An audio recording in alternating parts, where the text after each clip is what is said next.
Thank you, everybody, for joining us for today's webinar. LBDA presents Palliative Care for the Person Living with Dementia, featuring Dr. Laurel Coleman, a geriatrician and palliative care physician.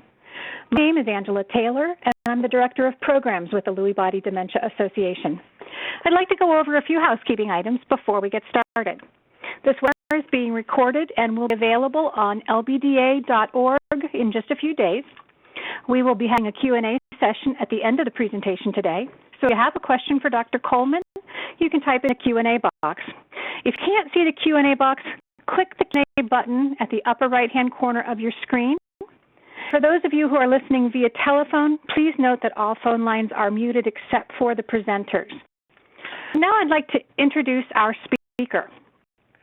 Dr. Coleman is a geriatrician and palliative care physician who is new to the Hawaiian island of Kauai. She has experience in geriatric consultation as well as inpatient and outpatient palliative care, including hospice.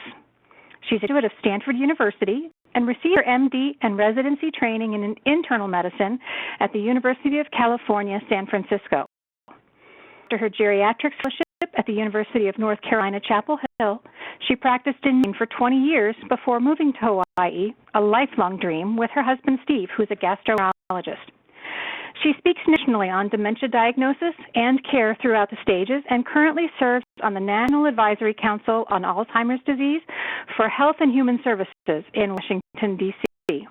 Dr. Coleman was a co-chair of the Institute of Medicine Expert Group on Advanced Dementia in 2014, and she's one of the founding members of Dementia Friendly America, the effort to help communities embrace and adapt to the needs of persons with dementia. She was a member of the National Board of Directors of the Alzheimer's Association from 2002 to 2010. Dr. Cole now serves on the Hawaii State Alzheimer's Plan Steering Committee, is the Kauai representative to ABEA, advising on elder issues. So, Dr. Coleman, thank you for joining us today. We're really delighted to have you with us. Thank you very much.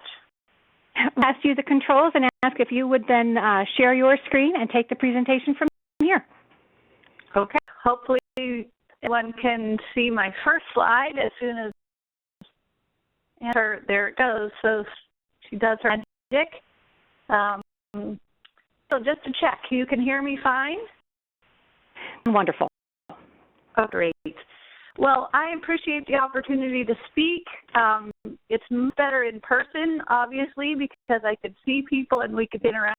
It's a little bit one way, and I'll do my best, even though it was like speaking at a bunch of people that I can't see. And at the end, I'd love some interaction and questions, so please leave those. That's my favorite part of doing this sort of thing. So I thought with the question about what is palliative care. It's specialized care for people with serious illness, and that can mean an array of illnesses. It focuses on, as the slide says, improving symptoms and better quality of life for both the patient and family and caregivers. Coleman, let me interrupt you one moment, please. Sure. I'm sorry, we cannot see your slides at the moment. All right, so let me go back. So there should be a share screen option.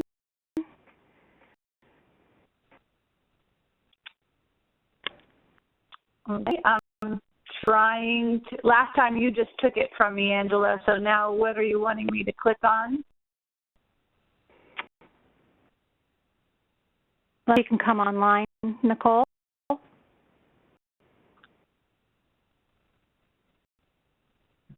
Share my screen, Dr. Coleman. You just let me know when you want me to go to the next slide.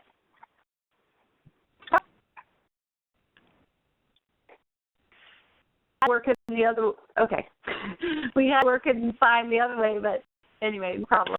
So this is, can everybody, or I can't hear from everybody, but Angela, you can see that? I can see the what is palliative care slide. There we go. And Nicole, some things are blocking the screen. I apologize. I have screens. Nicole, you pass the control to me so I can do it, and then we won't have any overlapping.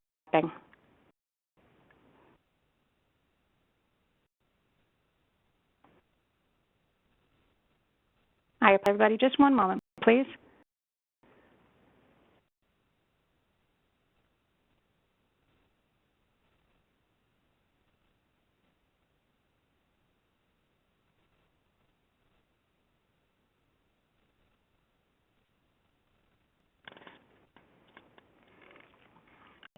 Dr. Coleman, are you able to see the title slide? I can. So you can go right to the next box. So this is where we started, just to begin to make sure we're all talking about and understanding what is palliative care.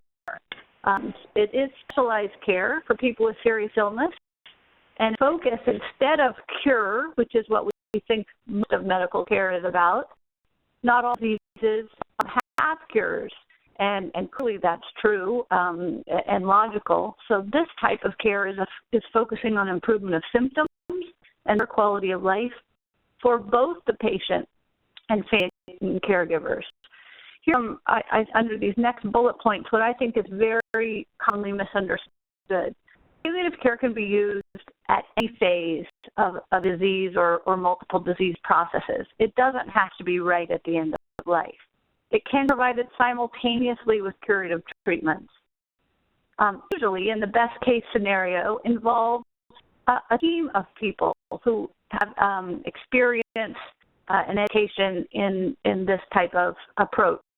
Nurses, doctors, social workers, spiritual advisors, and people work together alongside and with other medical teams.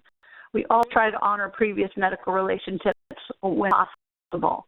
Does it mean that you see one member of the team and have it not be valuable? No. But in a perfect world, in a good situation, we work as a team because we bring different skills to the patient and the family. Common misconception is that palliative care is just pain management, and it's really much more than that. That is only one aspect for some patients, but for some, it is not an issue. So we certainly have many more symptoms to work on and see other aspects of palliative care.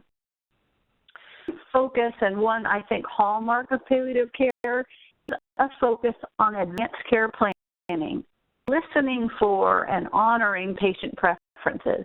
That is a hallmark of this type of care. Next, please.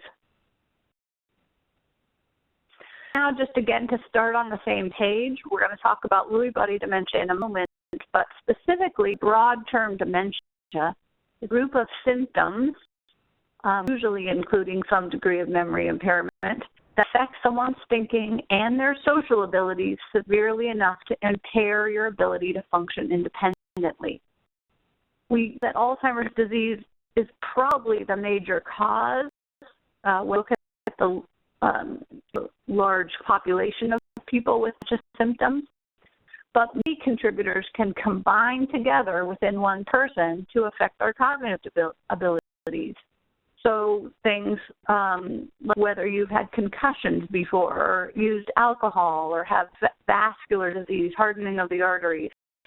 And in fact, it'd be a whole other talk. I think the research community is beginning to think of dementia more like a syndrome, where there are multiple causes contributing to how the person is actually functioning at that time. There's very people that have only one pure cause. And that's probably true for Lewy body dementia as well. So a certain type of pathology that characterizes Lewy body dementia, but in autopsy studies, you may see someone with the pathologic features of Lewy dementia, but then also some vascular disease and maybe some scarring from head injury. So again, speaking of more of the syndrome. Probably more than 5 million in the United States with dementia, but sadly, for me anyway, because I see it as a missed opportunity to help families and many people haven't been diagnosed or have been, are not fully aware of the diagnosis, or it's not noted in a medical record.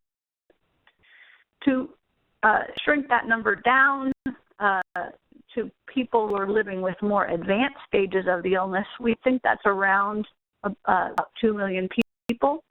And definition of advanced dementia, a simple one, is that they're dependent on others for all of their activities of daily living. So need help with dressing, bathing, eating, etc., and often ambulation or walking as well. important not to forget there's between 14 and 16 million people who are caregivers for someone with dementia. They may have multiple caregivers working, obviously, with someone in a family group or a neighborhood group. But this syndrome or this group of diseases affects many more people in the United States than just those living with the disease. Next slide. I'd say just a bit more about Lewy body dementia, and I did a little bit already. It's certainly, as everyone on the call knows, can be a difficult diagnosis and can be confused with Alzheimer's disease. Early features, again, this is well known probably to this group, can include more fluctuation of cognitive abilities. That's true for people with Alzheimer's disease as well, but I think it's seen there's more fluctuation. Good days, bad days, one moment answer question perfectly, the next moment really having difficulty with that. More fluctuation, some changes in alertness and attention. Obviously, more visual hallucinations and a connection with sleep disorders and Parkinson's symptoms can all be clues. I spoke again earlier about this change in the study of dementia, that we're seeing few types are rarely pure. That maybe we'll be changing to a name called dementia syndrome and being able to look at what the contributors are in an individual, and you can apply different treatments or prevention strategies depending on what's affecting that individual. But as we move into more about palliative care, remind people that I think the dementias can be quite different at the beginning, early ages, but as they get more advanced, they become more similar and they are different. So I think it begins to be okay to talk about all people with dementia as they're going to advanced dementia, whereas at the beginning we would really separate them out into different facets. Slide, please. Can you ask that? If the slides aren't very clear, they're kind of designed for presenting in a big room, so I've interspersed a few slides in of people living with dementia. So I want to point out, again, probably most of you realize this, that this is a very unique disease. There's lots of other ones,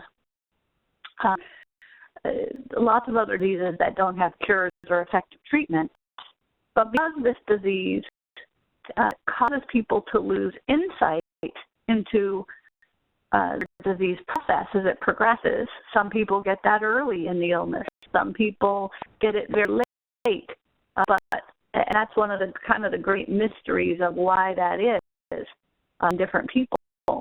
Because that lack of insight happens for most people, this means that caregivers have a bigger burden than with other illnesses and greater costs of both formal and informal care. If you don't realize you need help, if you don't accept that you're having a problem because you don't have the insight to see it, then that creates a whole sort of psychological, stressful situation for caregivers who want to help but sometimes feel able to or prevented from helping. The thing is it can present a missed opportunity, and that means that in other disease process, we can talk through, hey, this is happening. I want to know your preferences about what you want to happen if you would get sicker over time. So let's talk about this. We will do that with people with dementia. At the same time, if they don't accept or realize that they have problems, then they're less likely to want to participate in that kind of discussion. So that's very challenging, and it means that we want to try to have those discussions as early as we can. A person still has insight, hopefully, and it's also one of the reasons why we want people to be looking for having this detected or diagnosed early, so we have these opportunities to have these discussions. Next. Healthcare, the reality is that it's rarely discussed. with people in a way that is meaningful to them, and even more rarely discuss really the things that the family might be all right at the end of life. So thinking about dementia, we know that common things that happen and situations that we should talk about so we can plan well for them, avoid problems if possible. And we'll talk about each of these, but issues around eating and feeding, weight loss, infections, falls, and other common things to expect and plan for. And over and over and over, I meet people who say, you know, had this diagnosis, or a caregiver that told me that we were told this, and that there's nothing we can do. So most people, many people, are not getting this kind of discussion. And we tell you, again, remind you that in palliative care, a hallmark is really eliciting patient preferences, involving the caregiver and family, and doing this kind of discussion and planning. So the other thing around healthcare that's a little, this is a discouraging slide, sorry, but physicians often, or providers often, overestimate people's prognosis. So remind everyone that in an advanced dementia stage, people can't recognize their family, they're fully dependent, they have difficulty with language, can't control their bowel bladder usually, and not walking, or walking with great risk falling. So in one study nationally done with in a long-term care setting, they saw that 71% of the residents had diagnosis of advanced dementia, followed them for six months, and it was a pretty large study because it was national. And 71% of residents died within 6 months of admission to a long-term care facility. But also asked the primary care provider, the person admitting them, physician or PA or nurse practitioner, what they thought the person's prognosis was at the time of admission, at the beginning of that 6 months. So 71% of residents died in this sample, but they were only 6% were predicted to have died. So when you get someone up front, the healthcare providers aren't maybe having these discussions or realizing the limited life expectancy in advanced dementia, and they aren't going on to deal with eventualities or the things that happen in those 6 months. We have a mismatch between what people, providers think will happen and what actually happens. And then to be fair, it's difficult to find time and opportunity to speak with caregivers when a patient isn't present, or even if they are. In an office setting, there's very little reimbursement for this type of discussion, and it can take a long time. You're often coordinating several family members there and have long meetings. But when you don't have these conversations, the consequences are significant, and they do have both emotional and financial implications for patients and their caregivers. Next slide. Please.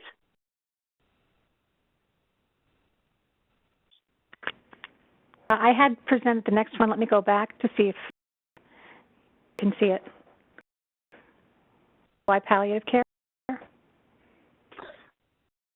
Only the healthcare provider slide. All right, sharing. Let me just stop and we'll start that one more time.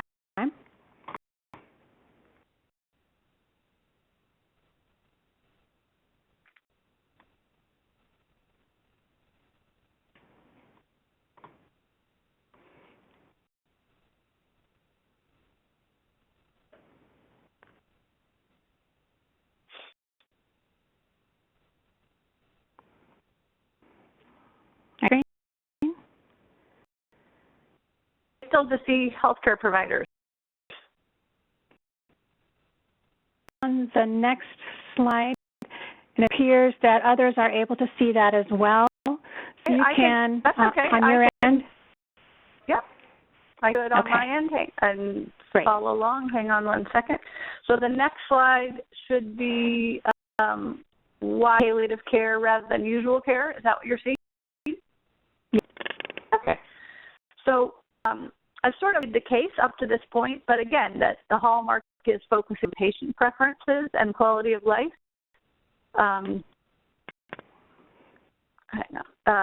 We spend a lot of money for usual care for persons with dementia, but unfortunately, poor outcomes as measured by family and other measures are a result of that.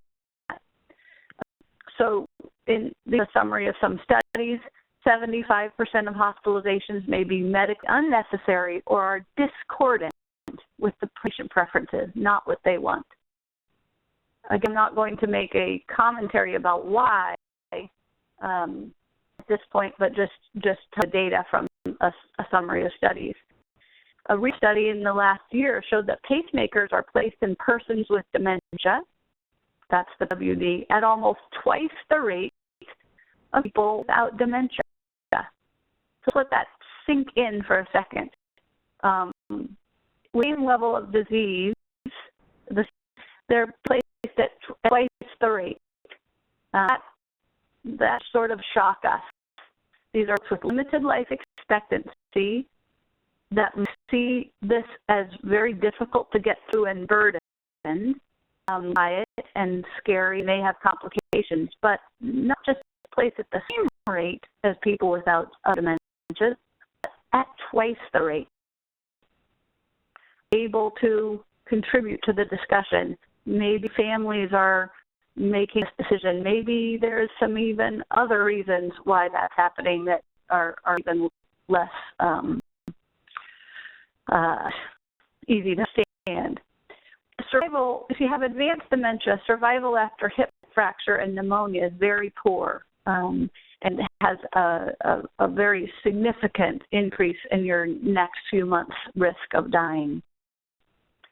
6% of people with dementia die in hospitals, and at least that, if not more, when you add long-term care facilities.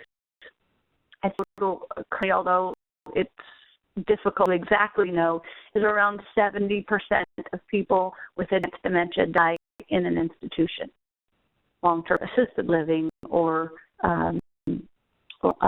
hospital. Then, sadly, about a quarter of people in long-term care with advanced dementia had some sort of burdensome condition near the end of their life. It means, to an emergency room, in and out of a hospital, transfer to another nursing home.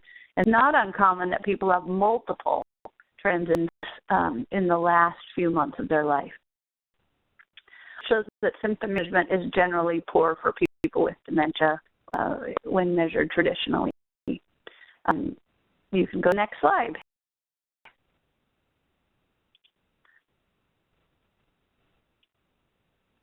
Now, palliative care focus on early moderate dementia, and then in a second, a little more about Lewy body dementia specifically. In advanced care planning, we discuss disease progression with the patient and with the caregiver if patient not able or willing to participate. Talk about caregiver stress. What's your support system? Safety issues that come up. Driving is clearly one that generates a lot of discussion. I almost always say, even if a person is able to drive safely at that time, that every person should plan for driving retirement at some point. Just like we retire from jobs, at some point, most people have to retire from driving, and we begin to start saying, what would that look like? What are our options? Talk about the safety issues. One thing is an issue for many people and for some, but we bring up, and then certainly finances need to also be in the safety category, because when people don't have insight into their deficits and good balance between risk and safety, they can be wise with finances or be the target of fraud and abuse. Put that as an important point of discussion too. In healthcare planning, we talk about what are your goals? What are your goals to live as long as possible? Or if not, how do you discuss that? You know, how do you really do that? Well, people that are skilled in palliative care are skilled at these discussions, really trying to elicit people's preference, not putting words in their mouth. It often starts with asking them what's important to them. What's your definition of quality of life? Often that question, what's your definition, is a little hard for people. So you talk about what's really important to them, what brings them happiness in the day-to-day.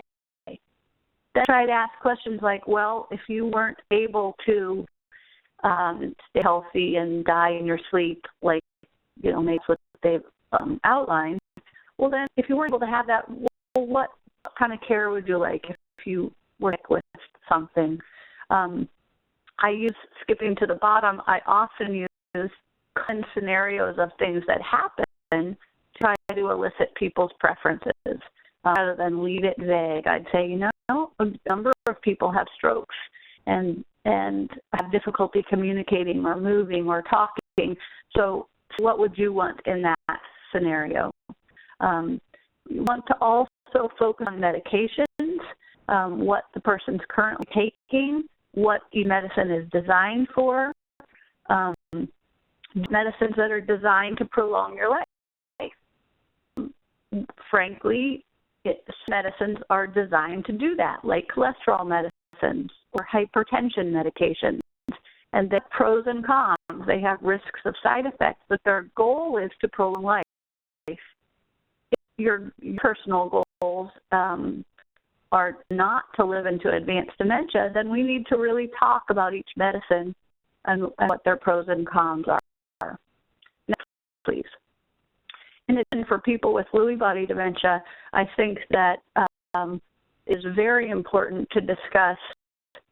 Hang on my slide. It's very important for us to ignore falls. Mechanical falls are more common. Second, sorry.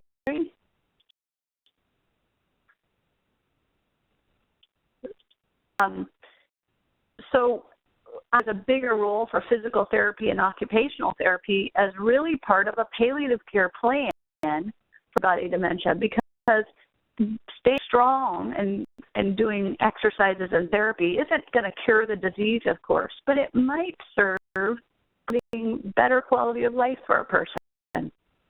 Knowing that the disease mechanisms kind of tend to put some more risk for breaking hips, having lacerations, might identify that they want to do more therapy for their better quality of life. There's really a higher likelihood of swallowing difficulties and choking. And that might mean that we're careful about, the size of the bites taken and giving someone time to really chew and swallow. That means that the caregiver is trained in using a Heimlich maneuver if there is choking so that they can respond appropriately. I think a much bigger problem, though, is microaspiration. That's food and saliva going down the wrong pipe because of poor coordination of swallowing muscles. What happens? You'll see someone eating, rocking, and coughing occasionally. That's a sign of microaspiration, and the result of that is that people get more frequent lung infections and pneumonia. This is a difficult situation for providers, for healthcare providers, because not all aspirations cause actually a bacterial infection.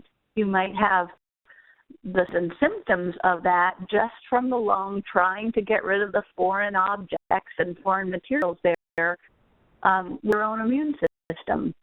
So it doesn't always mean that antibiotics are necessary or even helpful, and they do have important side effects to consider. But it does mean that we should acknowledge this and think about a plan. So simple, in my patients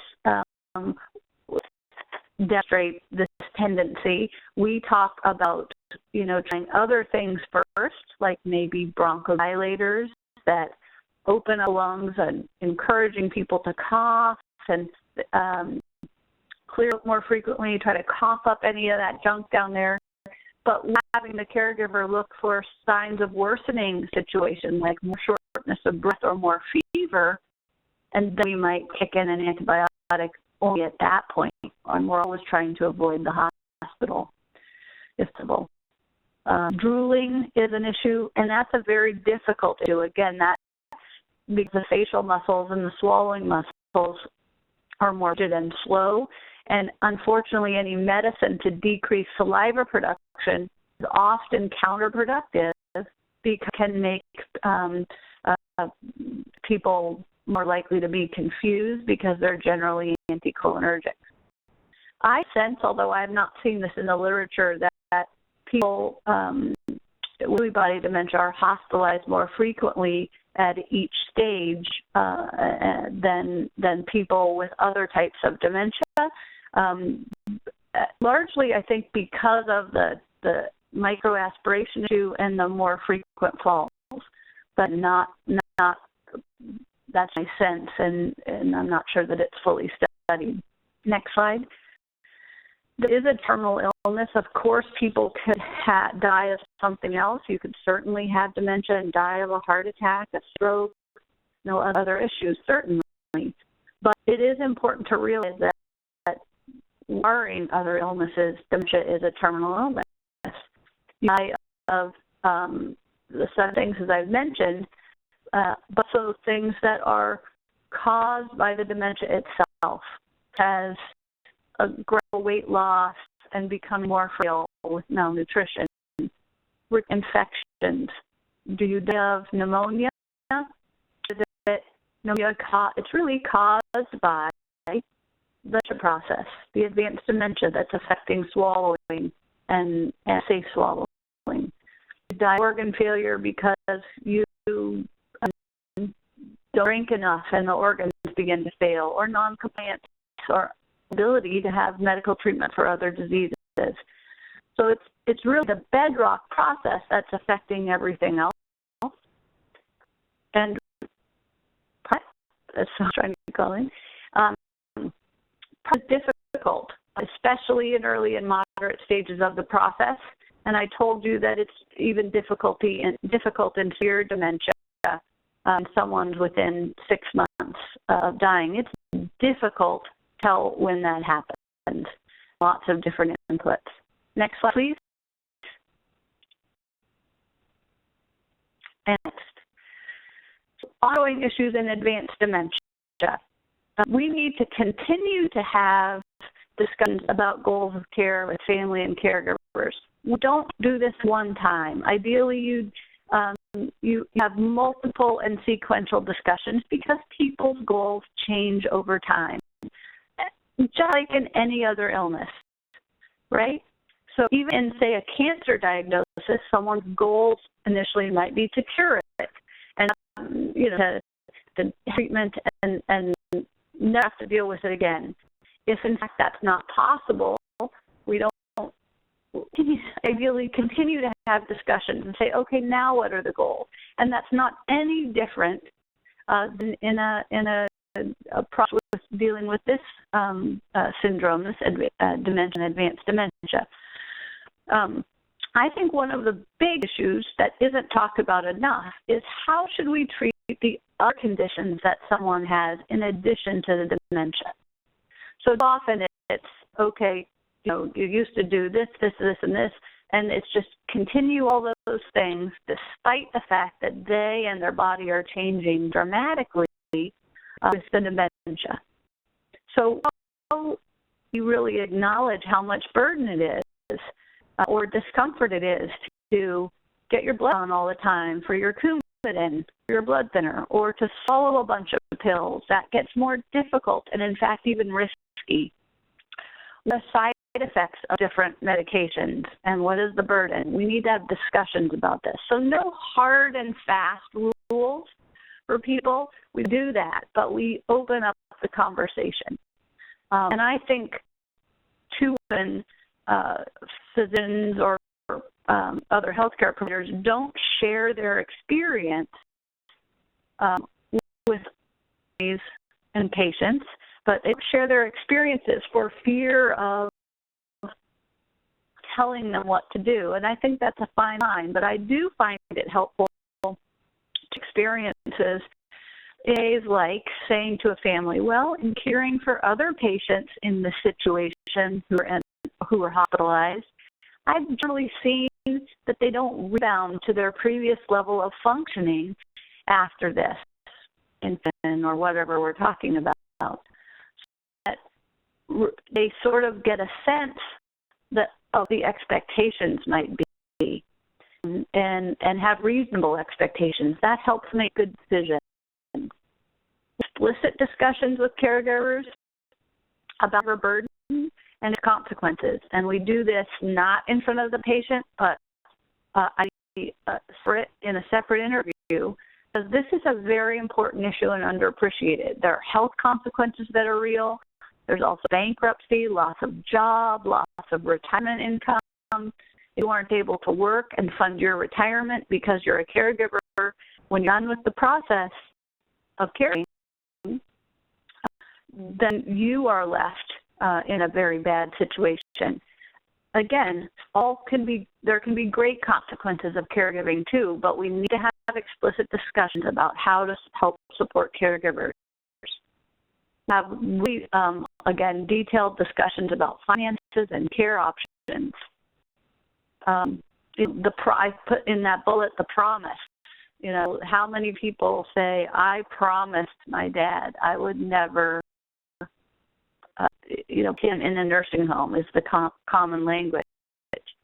Well, really, a really difficult promise to make, obviously, because that sort of been wishing they were never in a position to have advanced dementia, and that they also wouldn't want it to ruin the health of the caregiver or to bankrupt them in the process. So I think we need to really be honest about that as the disease progresses and talk about the impact of caregiving, good and bad. Next, please. Patients are I call them the ultimate square peg in a round hole. The hospital processes, and in fact, not one of them of the hospital processes are designed for a person with dementia. So it's the hospital that has a way for folks with cognitive challenges.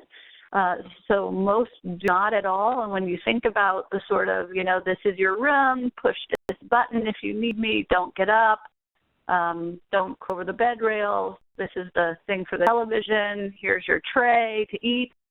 None of that works well for a person with dementia. And then we add that delirium are common with any hospitalization, that makes it even more difficult.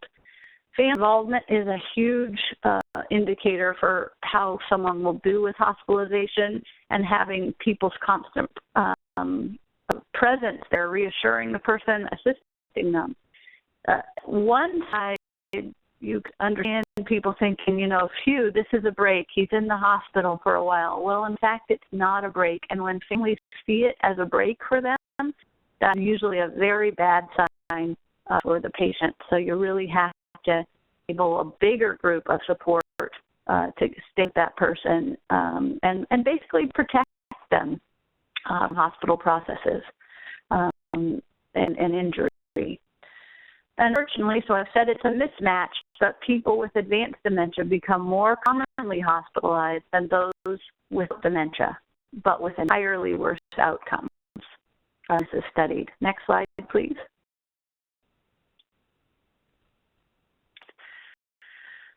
So a little bit more about hospitals. The 6-month mortality, when you look at people who have been hospitalized for hip fracture and pneumonia, and you look at people with dementia and without dementia, the dementia, even though they got the same treatment as the people without, the people with dementia, about half of them had died within 6 months of the hospitalization. Pause for a second, let that sink in. So you go in because of pneumonia or because you've broken a hip, and know that it's, hospitals aren't perfect, but you expect some outcome. But nobody likely tells you that no matter whether you go into the hospital or not, you have about a 50% chance of dying in the next 6 months, even getting usual care. So it means that it's a very bad thing to happen to need to go into the hospital. It creates risk. It's also a marker for your advancing dementia and advancing illness. Your body doesn't work the way it usually has worked. So not to dissuade people from going, not to say that people with dementia should not go to the hospital to advance dementia, but we need to say that we need to have more reasonable expectations of our ability to get someone better with hospitalization. And in fact, sometimes we make people worse. We don't really fix the problem. Even if you could fix a bone, for example, and a hip is a very significant bone to fix because the surgery is significant and the rehab is significant. We might fix that bone, but the whole cascade of other problems that come from the hospitalization or rehabilitation, and in fact may worsen outcomes. And families don't hear this message, but I think that's often our fault for not explaining it well. And then if they hear the message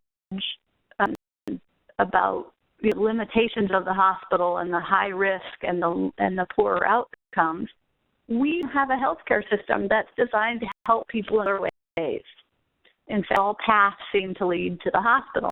The example of a person who's having, frequent aspirations and getting frequent lung infections. Well, to call a doctor and get someone over to a doctor's office that day or the next day, they're having fever, they're short of breath, that's difficult to do on short notice for all sorts of reasons on sides of the phone. But it's easier to call an ambulance or to take someone to the emergency room. That's a place to get care. That's probably the most unsafe place to send someone. But at the same time, all paths seem to lead to the hospital. We don't have robust models of care to support someone with, say, home visits or hospitals at home.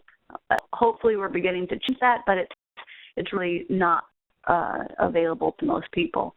So longer hospital stays and frequent readmissions are much more common for people with advanced dementia. Next slide, please. Brief pain management. This is a challenge. I know all palliative care is not pain management, but this is part of it. As a person's communication abilities deteriorate and we ask them, how was your pain or how often did you have pain, it becomes impossible to tell us. So we have to use dynamic assessment strategies. So I'm examining a person with dementia, I might move their shoulder, move their hip, stand them up, watching them to see if something causes pain. I have to do it in that moment. I can't ask them to tell me how it was and expect to really get an accurate. I can ask for a caregiver report for sure, but I need to really consider dynamically or concurrently looking at pain. I use scales, I use facial expression, and I think trials of medication, certainly small doses, and just more on a scheduled basis rather than waiting for a person to express pain. There are several studies showing that persons with dementia get less pain medicine for any given disease, and no science or any compelling argument showing that people with dementia should experience less pain for hip fracture or less pain for getting stitches or something like that. But yet, for every study, it's shown that people with dementia get less pain medicine, probably out of concern for causing them more confusion, but a cost of experiencing more pain. Sometimes pain is the source of agitation, like yelling and pacing and restlessness.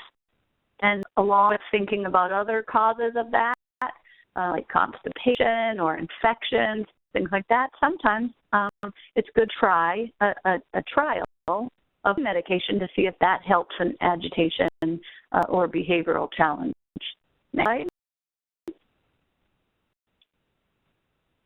Common scenario that we deal with frequently is weight loss and eating problems. It is more common that people lose weight rather than gain weight over time. Difficulty swallowing is caused by the disease over time, and there are lots of good strategies and approaches to help someone enjoy the taste of food and get adequate caloric intake and prevent weight loss to the best of our ability. And that would be the subject for another talk, but speech swallowing therapists can help with this, and just creative thinking outside the box for foods that people like. It is important that there are studies saying that even with good intake of calories, weight loss can occur. Caregivers feel like they're failing when they're doing everything they can, and yet that happens, whether that's the body's stress response to illness, making their metabolism work faster, that may be the case. But it's clear that feeding tubes are not the answer. There's no evidence that feeding tubes help someone survive longer. They do not get fewer pneumonias, aspiration episodes. There's no improved skin healing or improved quality of life for the patient. So feeding tubes are really not the answer for weight loss or difficulty swallowing in advanced dementia. And yet, we still have a fairly high rate of using them because the system offers fiscal or financial rewards sometimes for using feeding tubes. It takes obviously a lot longer time to feed someone slowly and appropriately than it does to have a bag of, liquid food. So it turns out that for long-term care facilities, sometimes they get more money for using feeding tubes rather than less, and they promote them. And studies showed that more feeding tubes were placed in larger hospitals, for-profit hospitals, and by subspecialist physicians than by primary care doctors or geriatrics. There may be some financial influence in the positive way for them in recommending them. This is a big problem, but know that it's a common one, and there's a lot of different approaches other than feeding tubes. Next, please. Then viral infections are another common thing occurs, and we wonder sometimes why that is. Well, maybe there's less awareness of an early symptom when you have cognitive we've talked about increased risk of aspirating and pneumonia from actually changing the muscles of swallowing over time. They're discoordinated. Maybe, in fact, there is alterations to the immune system due to stress or disease itself, and that may be that the immune system doesn't respond to early infection appropriately. It also turns out that antibiotics are given more frequently advanced dementia, especially in nursing home patients. And in 2008, of over 18 months, this is in the Boston area, 21 long-term care facilities. On average, this is all people with advanced dementia. Over that 18 months, people average of 4 courses of antibiotics per patient, and a very high percentage of them died while taking antibiotics. So that means, it means that often it's antibiotics for something like fever or cough, and in fact, it's not going to actually fix or the cure that we think is possible or usual when prescribing in other circumstances. This is now a person who's quite weak in advanced dementia, can't cough and clear their secretions, so the antibiotics don't work in the same way that we would see it working in other circumstances. And yet, we know also that the high use of antibiotics, especially in long-term care facilities, is a significant contribution to antibiotic resistance and having antibiotics not work well for these common infections. There is a decision to use antibiotics. We use oral treatments, and liquid treatments may be as effective. It can be hard for a caregiver to do that, and it's difficult for them to make decisions about, did you, what if you spit that out? Did I get that all in? I feel too much responsibility and burden and fear and isolation to really care for you sick at home. I'm not a nurse. And often that, without support at home, often that, again, provides that common pathway to have someone go to the hospital. Some barriers, as I've said, to good palliative care. Anytime you're hospitalized, it raises your likelihood to move to nursing home care, to skilled nursing facility care. If we were going to try to help people care for someone at home for a longer period of time, every time they go to the hospital, that lowers the chance of that happening. So again, just providing more options for people at home to have support caregiving, even in acute illness, would decrease hospitalizations and decrease the movement to long-term care. In 2006, 4% of people who died in long-term care with advanced dementia had used their skilled benefit in the last 90 days of life. That skilled benefit is a Medicare benefit that people have to use a skilled nursing facility for rehabilitation. That means if you're using your skilled benefit, you can't also use the hospice benefit at the same time. That's considered double dipping with regulations. You're either there to get better and get rehab care, or you can use your hospice benefit and have palliative approaches to your illness. So we're talking about people with advanced dementia, the most severe form of dementia, and 40% of them used their skilled benefit in the last 90 days of life. Okay, that means no access to hospice care, and ultimately, even if they did ultimately get to hospice, they had a much shorter stay. They didn't benefit from that specialized care at the end of life that they should have benefited from because needing to just or being encouraged to use a skilled setting. Hospice care is a much decreased likelihood of dying in a hospital bed, where in skilled care, they're more frequently transferred back to the hospital. But again, there's no structured system for palliative care. And this is a barrier. It's hard to access, especially outpatient setting. There's more palliative care teams in hospitals that help. There's some in long-term care facilities, but not many. And certainly outpatient palliative care difficult to access. Caregivers have few options when dealing with an acute illness or distress. Understand that emergency room is often the only option, but we have to build more of these options.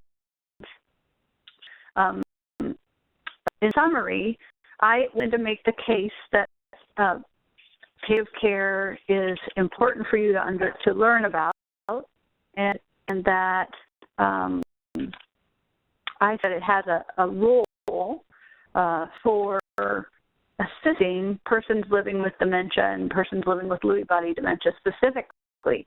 It makes sense because this is a terminal disease, and the process that a person goes through in advancing dementia. I think emphasis on discussing goals of care and appreciating what is that person's unique definition of quality of life is a priority. It helps a plan for the future rather than just react to what happens in the disease process. I think it helps people have reasonable expectations as well so that we don't have a mismatch. Medical care is a poor fit for a person with dementia, but really there are current few other options. We have access to those options if we talk about that, if we talk about why going to the hospital is like a square peg in a round hole. There's incentives currently, financial or health system-wise, for healthcare providers to spend time with families to discuss these important issues. A new benefit, because in January it looks like there will be a payment code for having advanced care planning discussions with patients and families. That is a new benefit, and that will help quite a bit to say, hey, I can block off 30 minutes to have discussion and reimburse for the time in the office. That will help facilitate these discussions. But we need to have a thorough redesign of our system to promote tailored care processes and priorities throughout the disease process, because we know that they improve satisfaction, provide more caregiver support, provide more options outside a hospital or nursing home setting. Not really what people want, it's just that this is the only options for them to use these more expensive sites of care that are a bad fit for advancing dementia. So you go to the last slide, and I will be glad to take questions. Okay. Thank you, Dr. Coleman, so much for joining us today and for giving this excellent presentation on the importance of palliative care.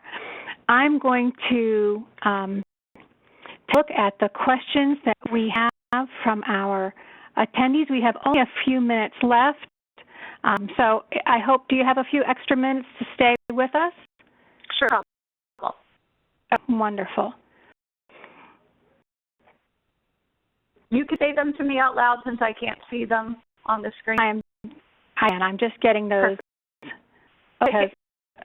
You can choose. Okay.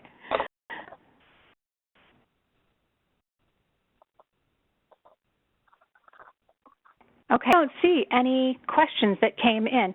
Nicole, if you're there, all right, she's been able to give us one. Somebody's asked if you have been a personal caregiver for a family member.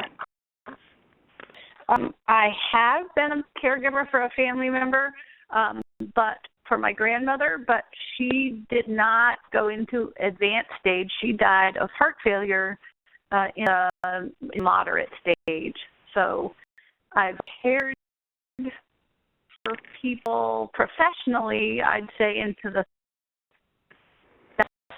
with advanced dementia, but my personal family connection is was with a grandmother who died in moderate stage of a neuro illness. Actually, I should just point out, my grandmother was a hoot. She's hysterical. She told us very clearly before she had dementia that she never wanted to take any medicine for anything, only red clover tea, which she read about in Reader's Digest. And I found that incredibly fascinating. I was in medical school and residency at the time, and yet she had some real health challenges. But it was clear she didn't want anything. She didn't want the hospital, but heart failure made it challenging to honor that because of shortness of breath, and that was very distressing to her. So we had to sort of navigate her preferences with her not to be in a hospital. And it wasn't completely satisfactory, but in the end, we honored her preferences not to have aggressive medical care. We have related to hospice. One person asks if you recommend hospice service, and a follow-up question from someone else is, can it be used while a patient's in a skilled nursing home? Yeah. So the answer is an unqualified, absolutely yes, I endorse using hospice services. And hospice is not one size fits all. They should be applying all these principles and listening to what's important to the person, what's important to the caregiver. It has limitations. A lot of people believe that means that they'll provide in-home, personal care assistance 24 hours a day in nursing. No, it usually doesn't do that unless the symptom need is great. But does provide a valuable, incredibly valuable team of skilled people to come alongside a caregiver. The challenge I mentioned earlier is that is required to have a 6 months or less prognosis. Not that the person actually has to die within 6 months, but we have to say reasonably as a physician, I think it is likely that this person has a 6 month or less prognosis. And when you actually do the studies, we're not very good as doctors at predicting that, especially in dementia. It's not necessarily the doctor's fault as much as this is difficult. It's a difficult illness to do, to prognosticate about. that challenge. Sometimes you need to go to different doctors or a dementia specialist in order to get that person to say, I think it is very reasonable to engage hospice services if you've had other doctors say no. Can get this in a nursing home. You can have hospice care in a nursing home. Hospice would see that as the person's home. Okay, so in a nursing home or not, but you can't be using the skilled nursing facility benefit, the skilled care benefit. So you would have to be paying privately for the daily cost of the nursing home or long-term care insurance or Medicaid. Someone has to be paying for that because Medicare in order to get hospice. So let me just give you a scenario. What about the person comes in with fracture? They have advanced dementia. They're not speaking.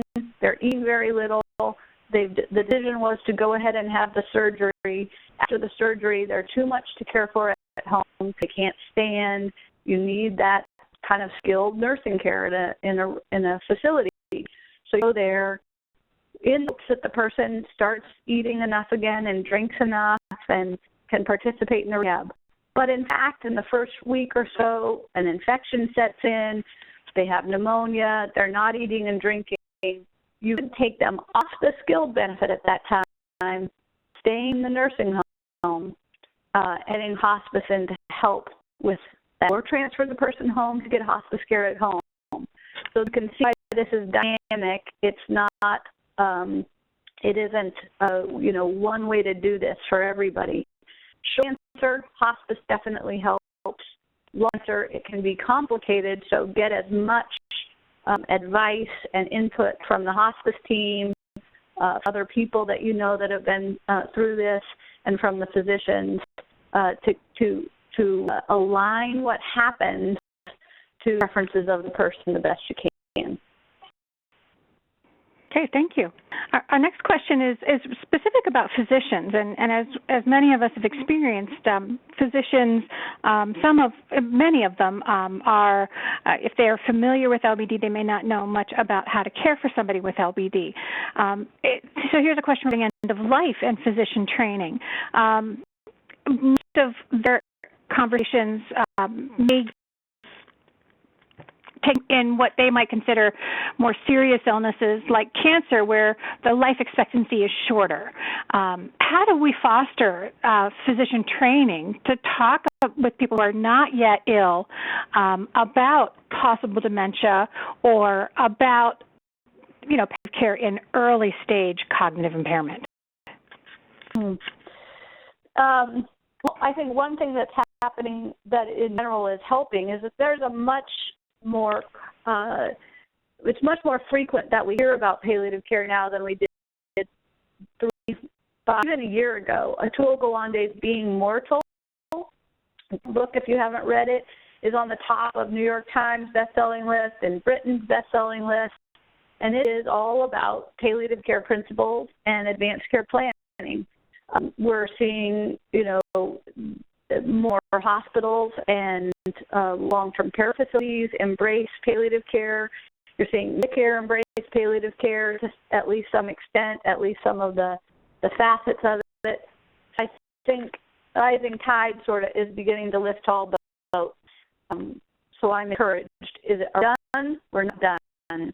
And, it's a little bit like what if I would imagine what it feels like to be a caregiver with Lewy body dementia. You think, people don't understand this. I know more about it than the doctor. Well, how do you deal with that? You educate yourself and you become armed, so to speak, with information so that you can be the safety net, or you can be the protagonist that catalyzes some of the advanced care planning. Same goes for palliative care. You have to be armed with these principles. That's why I kind of went through. These are the things you're likely to deal with as a person with advancing dementia or as a caregiver caring for someone. So if you come armed with information, you can be proactive and you can educate those around you. is there a way to treat this without going to the hospital? Because I know hospitals aren't places for people with dementia. They have a higher risk of complications, and I'd like to just discuss, is there to deliver that antibiotic at home, or visiting nurse if it's something that needs an IV, or X and Y and Z. So you are yourself with these questions. That'll make you'll educate people, but you'll also catalyze the discussion in a way that wouldn't happen if you were just waiting to do it. Excellent. Two questions relating to systems, healthcare systems. So one, you mentioned a code for advanced care planning that's a billing code. Is that something that is going to be available for Medicare patients? Is it a Medicare benefit? And then the secondary question that ties in is, if the system's not set up right now to really facilitate better palliative care in dementia, where can change happen? Is there a central body that should be taking the lead in advancing the system of palliative care? Yeah.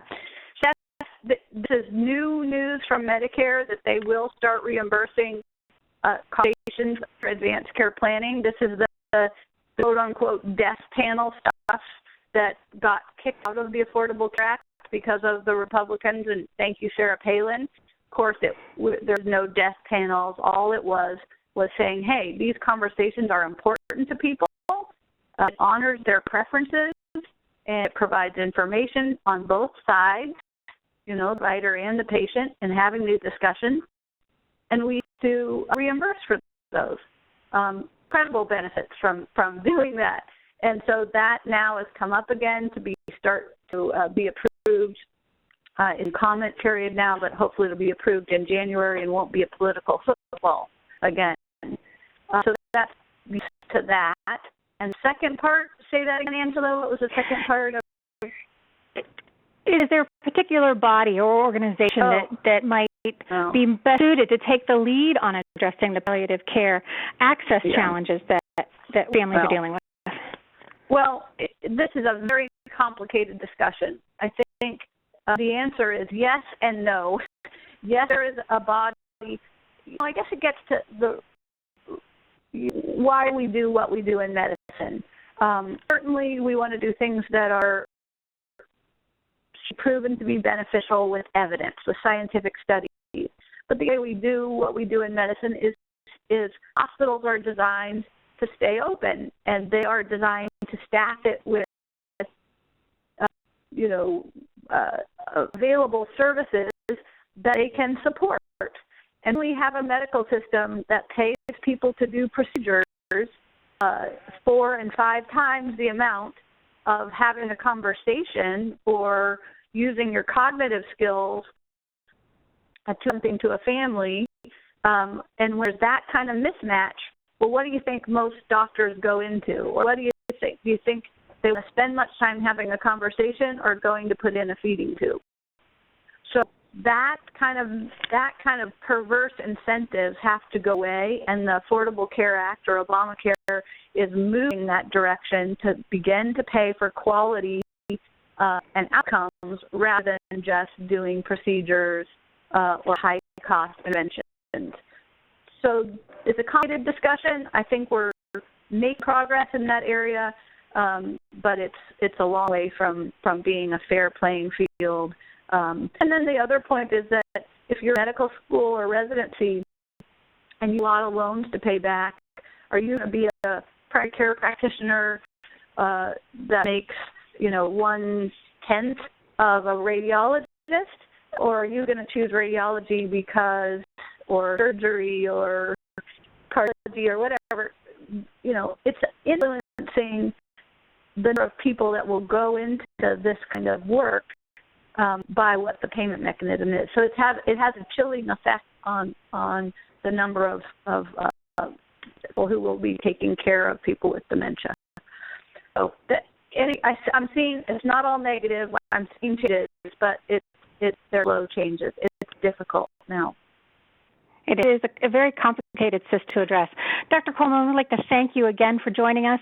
There are a few more questions that I'll follow up with you afterwards so we can get a few more of these addressed offline to save everybody some time. I do want to mention for everybody who's still listening that the webinar and the slides will be available on our website next week.